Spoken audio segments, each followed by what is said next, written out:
Have you ever noticed that we design our careers, our homes, even our schedules, but we rarely design our relationships? And that means that most relationships will just happen by default, and we just assume that they're going to work out. But relationships really, they shape our energy, our happiness, and our growth. And so if you want to design your relationships intentionally, you're going to want to listen to this episode. And today I'm going to talk about designing relationships instead of letting them happen by a default. You see, most relationships are built by default. Think of the people in your life. We have friends who were work colleagues before. Maybe your school friends just still stay your friends out of habit. You become friends with your neighbors. Maybe if you have kids, you have friends that are the parents of your kids' schoolmates, or maybe teammates, or other dance moms. And so we just become friends with the people that are around us, maybe friends of friends, our partner's friends. You get the point. And so this has come up with one of my clients recently because she's been with a friend for over 18 years. And they just continue the friendship simply because it's always been there. And over time, she's realized, wow, this relationship has changed. And my client is leveling up who she is as a person, but the friend has kind of stayed in the same place with some negative habits. And so you don't have to stay in the same friendships. I also don't think you need to just cut people out because it's not the type of friendship you want. There is an opportunity to design relationships because otherwise relationships will stay the same because we never pause to rethink them or design what is ideal for that friendship. A lot of times you get into a business relationship and you talk things through about who's going to do what roles. And you have in business roles and responsibilities, your key performance indicators, your KPIs on those roles. And everyone kind of knows what they're supposed to be doing. But in friendships, especially, it's not always clear cut. Also, in parenting, it's not always, again, clear cut how you show up as parents, how you show up as partners in the marriage and with your children. So designing relationships, it doesn't mean controlling the other person. It doesn't mean saying how you want things to be is how it's going to be. It's just how can you intentionally choose the right type of relationship and grow and evolve the ones that you currently have. So, what are some things you can design that are really in control? Your control for a certain part, right? Maybe the type of connection you want. Do you want them to be really close to you, or do you want them to be kind of further out if we look at the circles or of closeness and how they are with you? So is it deeper? Is it more shallow? Is it a best friend, a close friend, or just an acquaintance? You can also control the energy you bring to that friendship. Is there lots of energy, not so much energy? Is it a one-on-one type of energy? Is it a more of a group energy? You can also control the time you invest, right? So is this a friend that you're going to make a habit of calling them, spending weekends, sometimes a weekend away? Maybe you go for coffee or walks, hang out. And so, how much time are you going to give to the friendship? Also, you can control the boundaries that you set. So, is your boundary around who's making all the plans? Is the boundary around how much time you're going to have together or what the friend can and can't do? And then you can have some expectations around how you communicate. So, maybe you want there to be kind of quick texts because you're both really busy. Or in another friendship, maybe you don't want it to be just texts. You want to be able to get on the phone and actually talk with them. So you have kind of these things, ideally, that you're thinking about with each of your friends. Jim Rohn says, you are the sum of the five people that you spend the most time with. And if you look at those five people you spend a lot of time with, are those relationships and those people are forming you and who you are. So maybe in knowing that, you want to start choosing deeper conversations with friends instead of surface level ones. Maybe you want a regular time to connect so that you can build on that friendship. And it's also about really being honest about what you need in a friendship. And so we have different seasons of life, and maybe sometimes you have to be able to bring your kids with you or your pet with you. And maybe other times you need to meet earlier in the day rather than later, or it has to be just a phone call rather than actually meeting. I have a friend who was in a different stage of life.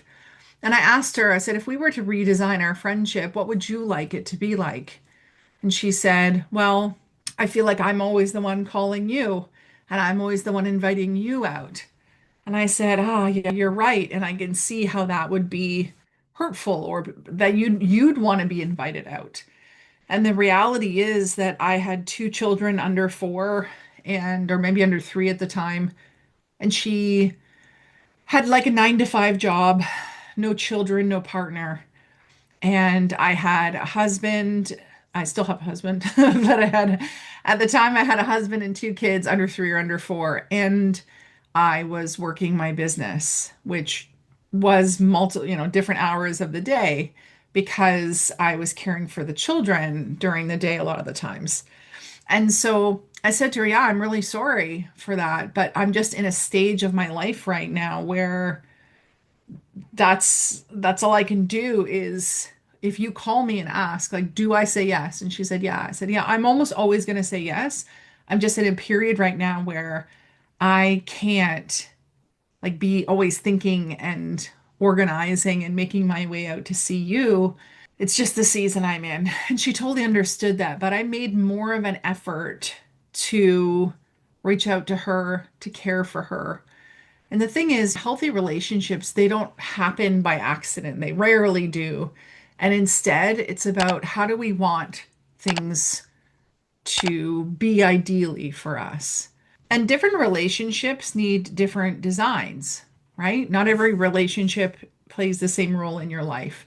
Maybe you have some that are supportive friendships where they listen to you and they're never going to judge you. And maybe you have other growth relationships where they challenge you because they're doing cool things in their life. And then you have business relationships and there's millions of different types of business relationships, partnerships, maybe mentorships, coach client relationships and such. Then there's also family relationships. And so there's so many different kinds of relationships. Let's look at a family one for a moment. There was a client of mine who was taking her daughter's dog almost every weekend. And the sad thing was she had just retired and it seemed like her free time was taken up by dog sitting. And so she had to say no to plans with other friends, with her own friends, because she had a dog, her daughter's dog. And so what she had to do is redesign with her daughter that it seemed like the daughter only called her when she needed help with something. And so the mom was feeling a little bit like, you don't care about our relationship, you don't care about me because I'm I'm just here to do things for you. And so once she set up, shared her feelings, talked about that, and said, I'd love to be able to do things with you and be called to be someone that you confide in or can cheer you on rather than someone who can do something for you. So that relationship improved once she set that expectation. So once the expectations are clear, the desires are clear, and you've set boundaries. There's a bit of push and shove in the beginning. The daughter was not happy because that meant that she had to find another dog sitter or a place to drop off the dog for the weekend. But that really grew them in their friendship as mother and daughter because the mother wasn't resentful of having to take care of the dog and because the daughter now got that benefit of having the mom in this different role. So, and this might not be a fit for how you are with your mom or with your daughter or with another family member. And one design does not fit every person or every relationship. And so you need to think about how that works for you. There are some small ways that you can start by designing relationship. Just simple actions that I'll share with you first. You can be really intentional about who you spend time with. So if you look at your schedule, are your friends on there, first of all? Are your important relationships on there? So if your spouse or your parents, siblings, children, are they on there? So you can be first intentional about who you're spending time with by actually scheduling the connection instead of just assuming it will happen. So I reached out to three women from my church and said, I really would like for us to get together again because we used to be in a women's Bible study group, but for different reasons, we've some of us have been pulled out of that. And so what we've said is, yeah, let's like get together once a month, the four of us, to have that friendship time. And in doing that, when I was with them or after I was with them, the next thing that you can do, this is what I did in this case, was expressing appreciation more often. So I said to them, wow, it was so great to be together. Thank you so much. I really enjoyed this. Let's do it again. So, again, then scheduling on that time for the next time. It's also maybe feels hard, but you need to communicate your expectations clearly. So, what expectations do you have of that other person? Do you expect to hear from them? I really recently had a friend who basically is now living across the world. And she said to me, hey, I want to connect with you more. And I said, yeah, well, I've been trying to schedule a Zoom with you. And she said, yeah, but with the time difference, it's so hard. And so if we could just talk more by messages back and forth, I'd love to hear your voice. So she was very clear with how she wanted to communicate with each other. So not even just communicating the expectations clearly, but communicating how she wants us to communicate. And the last thing you can do is really set some boundaries that protect the relationships, because the worst thing is you do not want to be resentful of the other person or feel like you're being taken advantage of. So with a friend, there's a relationship that you want to have expand and get better. Maybe you start doing a regular coffee date with them. Maybe with your family, you do a ritual during the weekly dinners to connect and get to know what's happening in each other's lives. Maybe with a mentor or somebody, you have just a monthly check-in call. Really, the small intentions that you have can really strengthen relationships. And it can be other things like little texts that you're thinking of them. A friend's husband, what he does is every Friday morning he sends a quote and a little message to all of his friends. And then for the next like 3, 4 hours, he spends replying to what they have sent back to him. And so that's how he is intentionally evolving those relationships, caring for those relationships. And sadly, or excitingly, relationships do naturally evolve. So people grow and life changes. So I had a best friend at my work, and we were working together, obviously, and we were also doing a volunteer opportunity together. So we spent quite a bit of time together. And so our friendship grew a lot. She was my maid of honor at my wedding. And over time, I got married, I had kids, and she was always so supportive and always there, such a great friend. But it was like she was living the single life sometimes, or she was out at night with friends, and I couldn't go. But we still made it a point to be friends in each other's lives. And the relationship deepened over time, and some relationships do, and some shift, and some naturally fade. But we've both been really, really adamant that we do not want this friendship to naturally fade. And so when she moved away, we started to do like a weekly call in the morning as she drove to work, just as our kind of check in and chat with each other.